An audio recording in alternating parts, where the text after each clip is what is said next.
Suits. So much to get through on this weekend. You should be in town taking in the rodeo exhibition. Well, first of all, love the rodeo. Absolutely love it. My favorite event, and I've been to a couple. I went to a couple in Calgary, and when it was tied into TSN Travel, stop in Calgary, and go and check it out. My favorite event. I mean, the bulls are cool. They happen pretty quickly. And 8 seconds is a long ride on the bulls. And, it's the guys are tough as nails. How they just get kicked around and the way they do it, it's amazing. And the rodeo clowns and how they are distracting the bulls and stuff like that. And I know how much they're respected in the rodeo circuit. But my favorite event is the women on the barrel race and the barrels.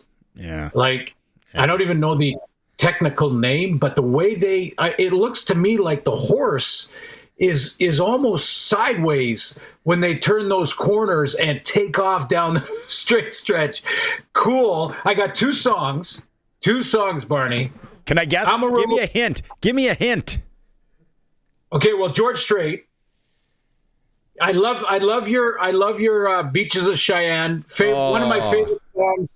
Play it all the time around the campfire. Me and the boys. That came out. We were in grade 12. I remember it. That Garth Brooks album came up, and we used to gather right up north, the fellas, like you said, around the campfire, having a few. We used to call it Beaches of Goshen instead of Cheyenne, outside of North Battleford. But that's a good case. So you said a George Strait song. Oh, there's so many. Yes. And it's one of his biggest hits. Rodeo isn't in the name, but it's about the rodeo. It's about...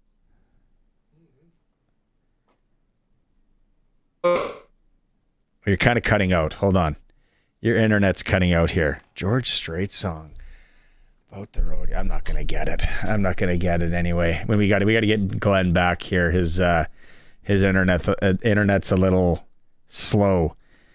That's gonna really bother me now, because now I got Beaches of Cheyenne stuck in my head. That's awesome though. Thanks, Katie. I might listen to it on the way home. Do you know what the rodeo song is, Coulson? There's swearing in it. It's once you hear it, you'll be like, yeah, I've heard that song. That's quite popular. I could very well have heard it, but I don't know it. I almost guarantee you've heard that song over the years. Who were some of the other ones that people were mentioning here on the text line? Oh, we talked about pumpkin pie. When was that? In hour one?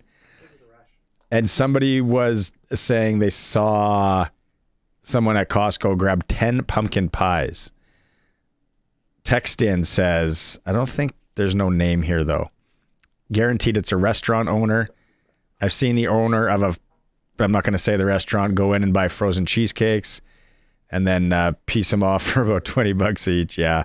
Hey, the pumpkin pie is popular at the Costco. Okay, I don't think I'm going to get it. And I'm trying to think of you know what song comes to mind? Telephone rings about 8:45.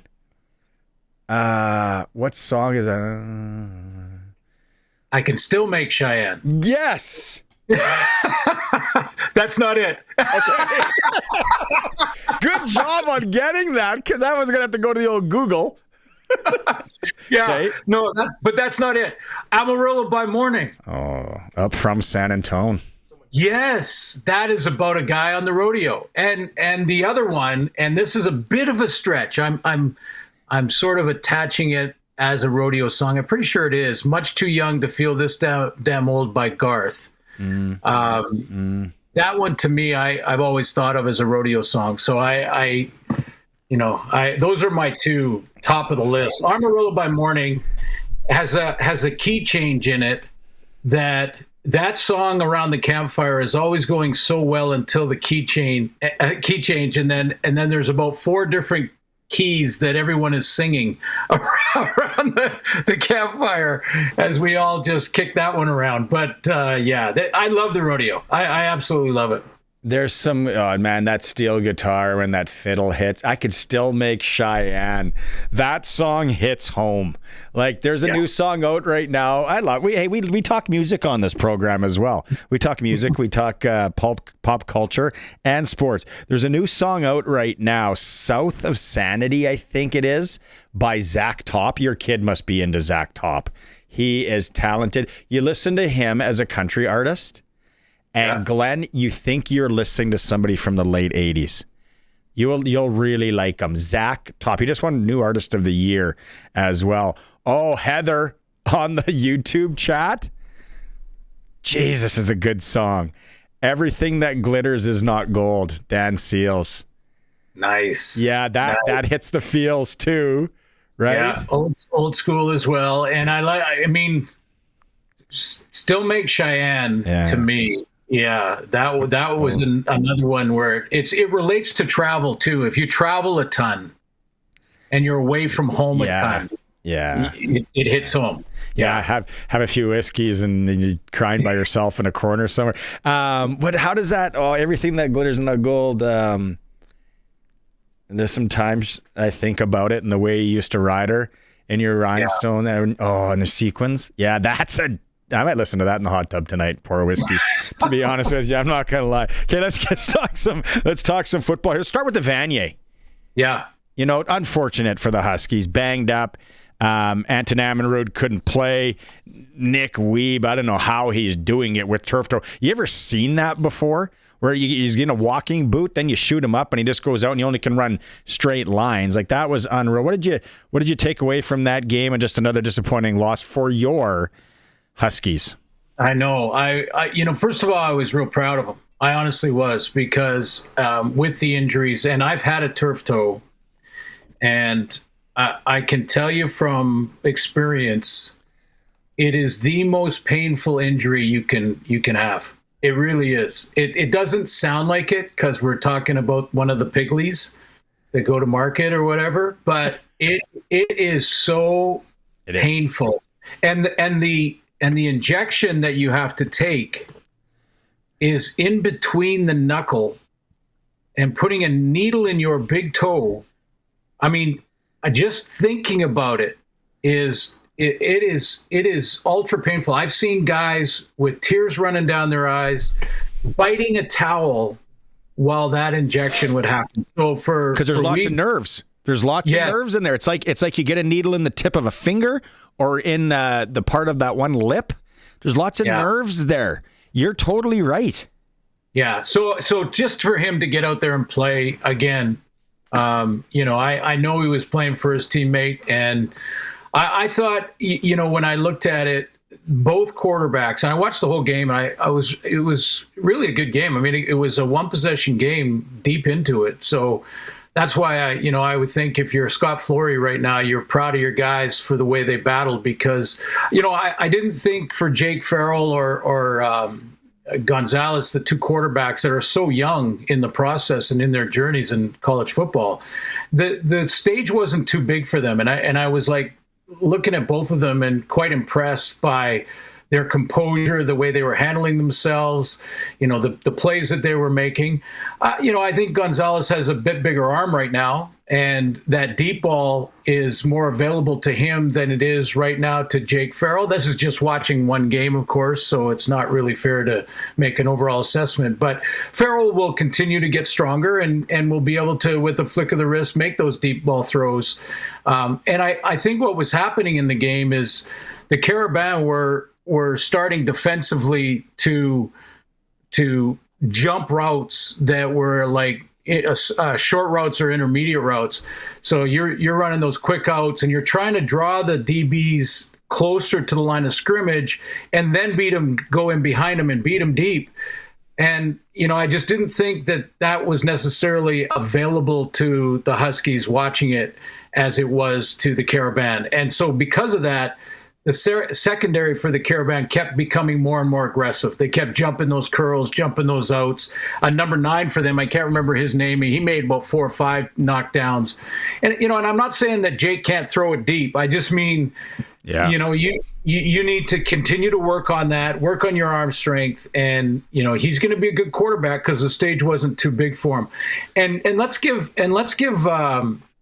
credit to the Caravan in their defensive strategy to stop Riker Frank. I think had they been able to get a real consistent run game going with him and, one of their star players, then it would have been second and medium, second and short for Jake Farrell, and that could have changed the whole dynamic and kept them on the field longer offensively. So I thought it was a heck of an effort to be as close as they were when the Caravan just seemed like a bit more physical team, a bit bigger team, those kind of things. Well, because some of them are older, and I was arguing with Harash a bit, right? They got a few years, which I think is a big thing. But then the Huskies, they're just banged up. Like even Riker Frank, he didn't practice. He couldn't practice. He was never so, banged up. And you don't want to use excuses. I think who knows what would have happened.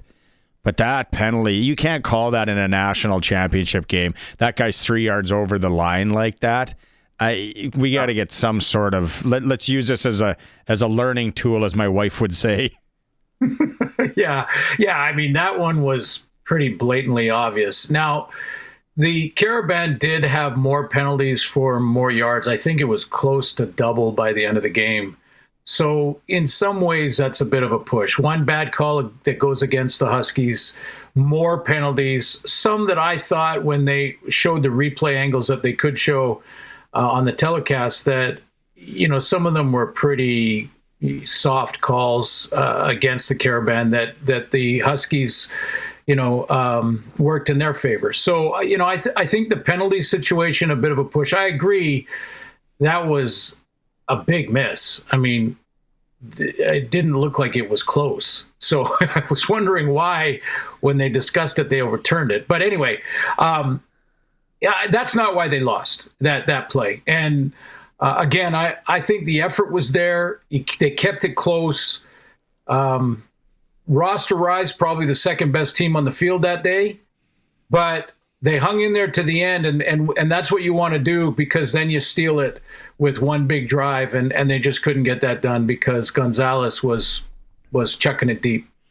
See Lightning on the YouTube chat saying, I thought the refs were trying to do makeup calls. I kind of thought that a little bit too. Heather says happy belated birthday to Glenn, by the way. So Thank you, Heather. I appreciate that. That's nice. And you got all of a sudden a lot of Amarillo by Morning texts coming in too. Amarillo by Morning was one of Glenn's songs. Ooh, Cadillac Ranch by Chris Ledoux. That's a good one. So Toby Keith writes a song for Clint Eastwood. Remember Clint Eastwood, one of his last movies that he's done, and he was the guy driving drugs in the highway. That was the movie. But at the end of that song, there's a song by Toby Keith called "Don't Let the Old Man In." Yeah. And in that song, there's one line that has been my theme for this birthday, which is, how old do you think you are if you didn't know the day you were born? If you didn't know the day you were born, how old are you right now in your mind? That's deep. Yeah. Like in my mind as I sit here, or like after a hockey game? Yeah. Well, that's exactly, and it changes, doesn't it? I mean, that's no. But as you sit here right now, if you didn't know the day you were born, how old would you be in your mind? That's a real good question. Back to the turf toe thing. Because I had it like years ago, right? And you're saying like it's just such an annoying injury, and then it's the ligaments are toast in the bottom of your foot. And then I thought I had it again. Speaking of being old, this is about 6 years ago, and I'm like, no, and I'm like, how did I get this? All I did was trying to think about what I did, and it turns out that was my first ever bout with gout. Oh, speaking of painful toes, I was like, what is going on with my foot and toe here? So anyway, yeah, I had when you were talking about it, I had to remember when I thought I had turf toe again. CFL news. Yes. You wanted to, because I agree with you, and not a lot of people are talking about it because there's, coaching and Toronto and stuff where we can get to. But what's the word? Do you know you had anything for us on the TV deal? Well, I'm going to continue to ask, and I don't have anything new yet, but this is the big elephant in the room right now. I mean, I think when Stuart Johnston was hired as commissioner, a former executive at TSN, the narrative for everyone that reported on that was that the main reason for this hire was that he knows the ins and outs of the television contract, and he can work TSN or whomever to get more out of the television deal for the league. And that was a big reason because of his knowledge of the process, because of his knowledge of the numbers, and all that's involved with it. That one of the main reasons he was hired as commissioner was because the new TV deal was about to be to expire and be renegotiated. So, I that's the elephant in the room for the first couple of months of this off season, I think. I mean, I'll keep my ear to the pavement on that, but if they've got to be talking, like I haven't heard this officially, but they've got to be talking, I'm sure. And what are the alternatives and what could the number become? I think right now it's 55 million a year for the TV rights, and that's divided by 10 teams, basically the league office being a 10th team. I think what's a number that would be realistic that both parties would work with, because both need each other. Let's be honest. I mean, TSN needs the league for programming, and the league needs TSN, because I don't know that there's any other network that has the space or room or time for it. So then you get, you start looking at streaming devices, and no offense, please don't start sending in anybody that's got pro Canada and our inferiority complex. But you look at the streaming devices, I don't know if they want the hassle of playing in that game. Like you watch Amazon Prime's doing hockey now. I don't know how that is doing. Obviously the NFL is king, like YouTube and what they're doing. So is there an option for a streaming? I personally think I don't get paid by either of them. I think TSN is the best fit. Sportsnet is so heavy into baseball and hockey. Right. They have baseball full time in the summer, and there's, just no programming room for them, even if they wanted to get involved. I don't know that it could return to CBC with what's happening there. So I think there's two alternatives here. One is that Stuart Johnson could be negotiating with a streaming company like Amazon or someone like that, and still talking to TSN as well, and looking at either giving TSN or working with TSN as the full rights holders. So like it's been the last 7 years, like all the rights of the league, the playoffs, the Grey Cup. And then TSN could then sell a game a week to one of the streaming outlets like Amazon or something like that. So, there's a lot of different ways to sort of look at it. And the difference between us, it's very simple, between us and the United States is sheer numbers and competition. There's more than one network that is bidding for football rights. And what happens there. Yeah, well, and wait till you see the number that Dallas, Kansas City is going to get Thursday, Thanksgiving, the second game. I predict it's gonna be some sort of regular season record Barney, for a game. Barney, I've looked at the numbers for Tony Romo, Troy Aikman, and those guys. I've seen those numbers, big numbers. Yeah. Well, hey, they got to. Yeah. So it'll be interesting how the TV deal shakes down, and I know you'll give it to us once you hear. What do you? It's got to where there's smoke, there's fire, is how I roll in my life. But it seems like nobody wants to touch this Toronto job. Well, yeah, they've looked at sort of the big names that would make an immediate, PR. Just it would be a PR win for them in guys like Kent Austin, who I guess is out of the mix now, Orlando Steinauer, who I'm not sure which one of these they officially talked to or not, but they were all part of this discussion. And Michael O'Shea, as we all know, he actually met with them. So, and they've all said no. So, now you look at the assistant coming up. Now, that's not necessarily a bad thing. I mean, we talked about this last week, that Corey Mace is a brand new guy that has come out of, the development from the coaching perspective, like position coach to coordinator to head coach when he gets his opportunity. So did Ryan Dinwiddie over the last 4 or 5 years. So Dinwiddie is another guy who was a quarterback coach first and then an OC and then became a head coach and has done really well. So now they're looking at the Mike Millers, the quarterback coach, Jason Shivers, guys like that. There's one, again, talk about elephants. We got a lot of elephants in our room today, Barney, and I don't know, it's not a new rodeo event. I know that. So, but it'd be wild. But the elephant in the room for me when it comes to this coaching search is Noel Thorpe in Montreal.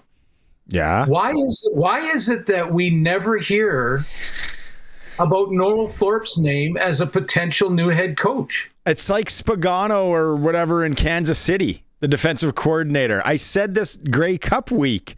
I'm like, does this Thorpe guy not want to be a head coach? Yeah, it's and I'm sure Montreal would do everything in their power to keep him there because of what he's done over the years with his defense. But his name has never been on the hot list over the last 2 or 3 years. And I'm going to try to dig into why that is, because it just seems weird that he wouldn't at least interview. The other guy on that staff that would be interesting to me, I'm not sure if he has the head coaching personality, is Anthony Calvillo. He's a little more soft. Like he's a leader by example type of guy. He's I could see him in the quarterback room. Definitely envision that. I'm not sure standing in front of an entire group, although he would have had to do that as a starting quarterback. So, that's another name that has kind of grown up with Jason Moss and how he's done things and has learned along the way. And, is he going to interview? Yeah. I want to ask you about this too. I saw Keon Hatcher, BC. He wants to get paid. Are the Lions going to be the ones that pay him? I think they're going to try. I mean, I think if Nathan Rourke has anything to say about it, they're going to try. he wants he wants him and Justin McInnis back for sure. There's going to be some juggling. I heard Jeremy O'Day talk about that today in his press conference about the juggling of free agents and how that happens. And I would there's 2 pieces of advice through experience, not back to my playing days, but just watching from a broadcaster point of view, that I would give to each side. One piece of advice to each side. One to the management of these teams, and we talked about it last week. Make sure you make these calls. If you want the guy back, and there'll be some that they don't. Even with a championship team, there are some guys they've evaluated and said, he was a starter, but it's okay if he goes to a different team. I think we can improve ourselves in that spot. We don't know necessarily those guys, and probably never will, but there are guys on that list too. But to the organization and the guys you want to keep, like a Keon Hatcher, call them. Call them right now. Say, we got to talk. We've got to talk. Let's talk about the numbers. We want you back. That's what players want to hear. When you break down the numbers, let's say hypothetically, Keon's making 150 grand a year. He wants 210. So that's 60 grand. So now you take taxes. Now it's what? 27,000 in your pocket. And then you have to convert that to US dollars if you're sending some back home for the American players. And now you're looking at what, $10,000 different to change with a new environment, a brand new team, maybe a quarterback that's not named Nathan Rourke, the MOP in the league. Yep. You know, I just, for the players who are thinking, okay, I had a big season, now it's time to get a bigger paycheck, do the math on what it really means before you make the decision to go to where you think the grass is greener, because a lot of times it's like my grass. It's semi-green, but it's a mess. That's a good way to put it. That mess you got going on there in your front yard. You bet you wish it snows there to cover that up for the winter. It's like, come on. Oh, that's funny stuff, man. All right. Well, we get to chat again on Thursday. I will be down at Agribition. Too bad you weren't in town. You could come down and join live, but it's going to be a gooder. You know what? When we were talking here, 2 text messages. It was said, ask Glenn if he's ever seen Waylon Jennings in concert. No, I haven't, and I'd love to. I would have loved to. Yeah, would have loved to. And he, when he was in his prime or even past his prime. For me, it was the 90s where country took hold of me, and Garth was the biggest. Was it Shania or Faith? Which one? Let's be honest.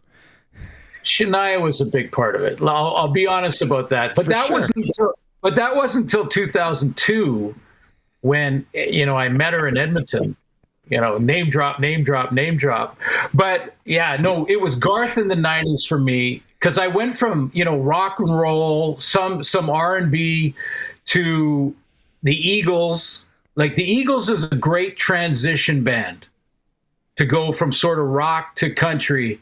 Yeah. And then you're in country. And I've heard this somewhere. I read it somewhere, Barney, that the older you get, it becomes less about the music and more about the lyrics. Mm-hmm. And I think as you get older, the country music lyric is what draws you in, because you can relate to so many of these songs, these great songs, like I'm much too young to feel this damn old. Yeah. Well, some of these Waylon Jennings songs, when you go through it, Good-Hearted Woman, I'm a Ramblin' Man, Lukenbach, Texas. But you know the one that gets me, and it got me on a Waylon Jennings train probably about 5 years ago? My wife and I went to see George Strait. It was great. My favorite birthday present ever, at T-Mobile in Vegas. Oh, in Vegas. Okay, yeah. And he played in the middle. And when the band walks to the stage, he comes out last and is in the middle. They play Are You Sure Hank Done It This Way by Waylon Jennings. And the place is just going nuts, and it's loud, and then they get up there and they do their thing. Oh, geez. And I didn't drink all day, because the first time I saw George Strait, don't remember anything. And then I was like, I'm not drinking. I saw the King in Dallas, in the stadium in Dallas, and and it was fantastic, and he had a whole bunch of guests like Kenny Chesney and a whole bunch of people come up and sing. But to the Waylon Jennings text that you got, when you walk up and down Broadway in Nashville and you go to all the little honky tonks, they're always playing covers, right? Waylon Jennings is probably the number one covered artist in Nashville. He's played up and down that street. He is number one. I've thrown a lot of 10s and 20s in boots there, requesting Don Williams. Love the Gentle Giant. All right, Thursday, my man. We'll catch up again. Go listen to some country music. Barney. Yeah, sounds good, Barney. Thanks.